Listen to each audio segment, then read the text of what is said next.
嗰個就係個馬平斯輝，其實都ROE文嘅流放都非常之出色。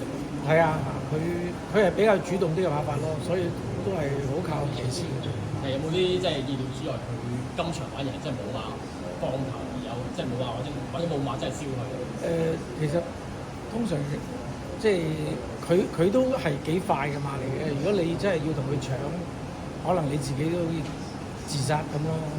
咁我諗可能係咁嘅關係咯。呢隻馬都可以話係有少少班嚟，但係其實今季點解好似真係喺季初或者季中嗰時佢比較靜啲嘅？我諗佢主要就第一佢其實後生啦，同埋佢上季有一場爛地嗰場贏咗幾個馬位，咁嗰個分數可能即係加到多咗咯。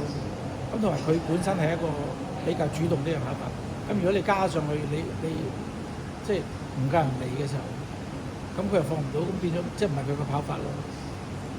咁希望佢上翻2班之後繼續有好表現。希望。再次恭喜曬，輝哥，恭喜曬，跟住。